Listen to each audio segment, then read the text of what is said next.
34. Aurora. A soothing wave of ease washes through my legs as I run through some warm-up stretches, awaiting the group to get themselves set up and ready for our morning yoga. Amber sparkles softly along the lake's surface beside us, a few rays of sunlight reaching my skin, heating it up along with the landscape around us. I decided to let the faint songs of awakening birds be the soundtrack to our session today. The sense of calm it fills me with so blissful. While sunsets were always Auntie Grace's favorite time of the day, mornings have always been mine. They're a reminder that it's a fresh start. Whatever happened yesterday can be left in the past, replaced by the crisp new day beckoning you to do your best. And as a familiar broad-shouldered, dark-eyed man strides over from where he's tied up his horse, I really hope that I'm right, that we can leave whatever disagreement we had yesterday behind, that he'll stay at mine tonight. As opposed to flopping into his own bed, exhausted after spending most of the evening riding Dusty to calm himself down. But he won't leave for work before I wake up, tomorrow morning. When I told Wyatt of my plans to let Jake stay, he was pretty pissed off, which didn't bode well for my subsequent attempt to apologize for shouting at him. And this time, he didn't stay and talk it through with me like he usually would any time I'd been upset. No, because this time he was upset too, and his way of dealing with that is riding, getting out in nature, getting away from me.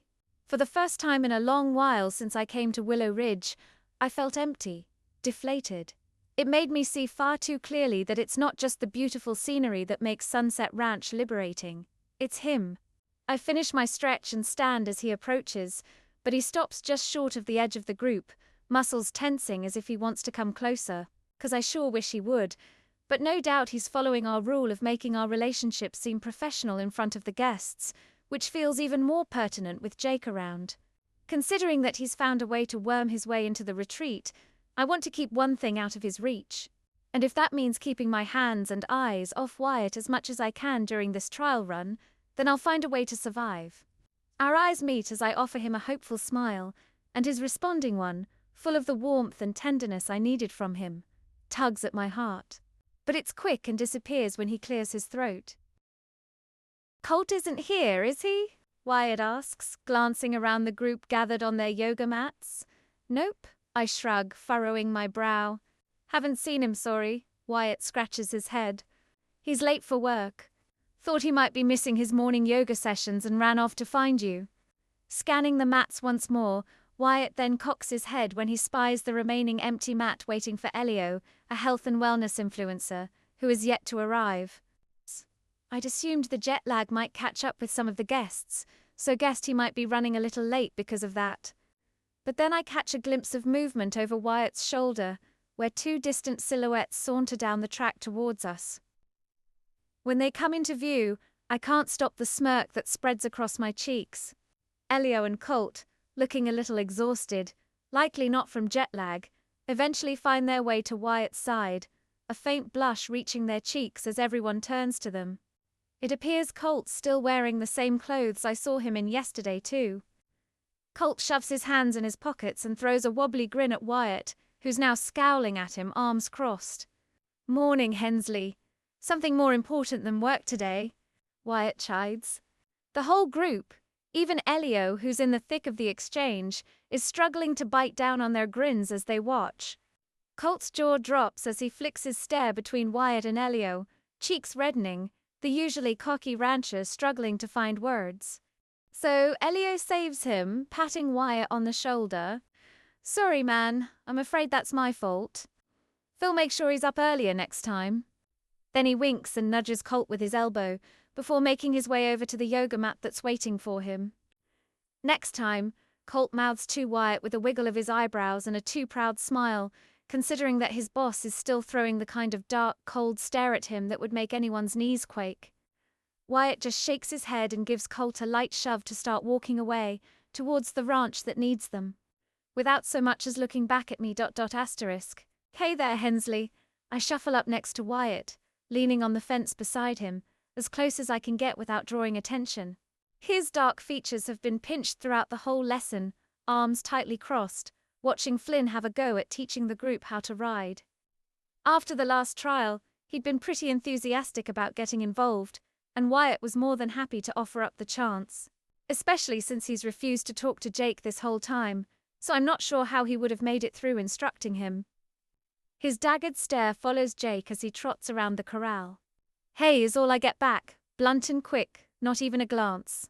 Like he's so concerned that if he takes his eyes off Jake, the guy will steal me away or burn down the ranch. The few inches between us makes my body ache. Craving his touch. He's still been off since I told him I was letting Jake stay. I missed the way he'd always find an excuse to touch me. Still annoyed at me. Wyatt sighs, dropping his arms. He stares at the ground for a beat before talking. Team not annoyed at you, Aurora. I'm just waiting for you to get out of whatever daydream you've mustered up, thinking having him here is a good idea. I don't care if you think the universe, he makes sure to use quotation marks to emphasize his disbelief, sent him here. Tell the universe to take him back. Jaw angled, locking in frustration, I take in a deep breath. Teve explained it to you before, Wyatt. He's trying to be better and it makes me feel good to help him, knowing I'm less affected by him as the days go by. I just need you to trust me on this. Please, even if it is killing me to see him so bothered by it, to feel his walls back up. But I just want to prove to myself and to him that I'm strong, that I can grow from this.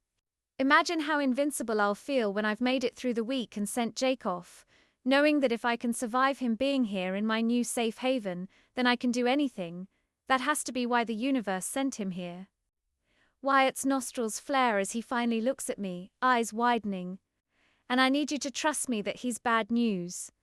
You don't see the way he smirks at me every time he catches me watching the two of you talking, or how he glares at us when we're together. I shake my head, chuckling. I think that has more to do with you punching him in the face than it does him trying to get me back, especially since Jake's now sporting a nice purple bruise across his cheek, having to make up some story every time he's asked about it. You made it pretty clear how you felt about him. He's just goading you. I told you. He tripped and fell. Wyatt shrugs.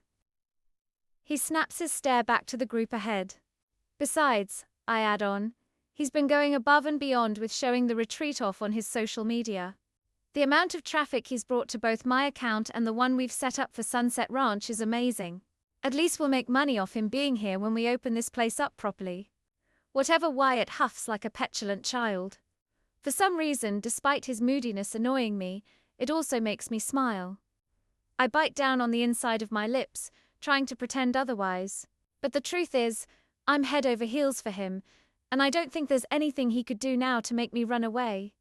I should be getting more involved with this riding lesson, yet here 1 a.m., unable to stop myself from gravitating towards him. And when I check his expression, there's a small twitch of his lips too. A softening of his features, and a stare now cast off in the distance, beyond the riding lesson ahead, as if he's been lured into an enticing daydream. One I'm hoping is the same as mine, where we might actually get to carry on this venture together. Where I feel strong enough to do this. Especially when he's by my side. After a few beats of silence, Wyatt's fingers suddenly brush against the small of my back, making small circles. From behind the fence, just like I'd been craving. I'd be lying if I said my tears didn't well a tiny bit. My shoulders instantly dropped too, though I was unaware how tense they had been. He lets out a long sigh. You know, it's okay to rely on other people sometimes, right? I know you want to be able to feel strong by yourself, Aurora, but it's okay to have some help. Old Rory never needed to rely on others to feel strong, I say, letting his touch soothe me. I press my back against the fence, trying to give him as much of me as possible. Maybe that was old Rory for a reason. Wyatt's hand spreads out across the small of my back. It rests there like he's holding me up. What if leveling up to the next best you is all about letting yourself lean on others occasionally? I flash a glance up at him, letting myself indulge in the thought momentarily. Maybe? Either way, Princess, I want you to know that I'm always going to be here to hold you up if you need me, just like he has throughout these past months. God, what did I do to deserve this man? Wyatt clears his throat. Anyway, want to know a secret? Go on. I tacked up Jake's horse with the reins I tied you up with. My lips pop open and I have to smack my hand over my mouth to quickly fight the cackle emerging out. A strangled noise gurgles in my throat instead, grabbing the attention of Priya, a breathwork instructor who I met at a wellness festival a year ago. I throw a thumbs up to encourage her on with her riding. You are terrible, Hensley. I perk a brow up at him and bite back my grin. He flashes me a smug smile, giving me a shot of hope that he's not as pissed off at me as he might seem. I close my eyes, listening out for the soft summer breeze whispering through the grass and the distant calls of fluttering birds in the sky to ground me again. We just need to get through the second half of this week, and then Jake will be gone. It can go back to being just the two of us again, exactly how I love it. And then, well, as daunting as it sounds, maybe it will be time to start considering my permanent position here at Sunset Ranch. Just a few more days. Asterisk terribly handsome, I think is what you were meant to say, Wyatt jibes, and then squeezes my waist, making me squeak and whip around to jab him back. Lovebirds, Flynn suddenly shouts, knocking down the professional image we'd been trying so hard to maintain. Guess we forgot to mention that to him. You two done flirting and ready to head out for a ride with us all? As we head on over to mount our own horses, I don't miss the way Jake glares at us.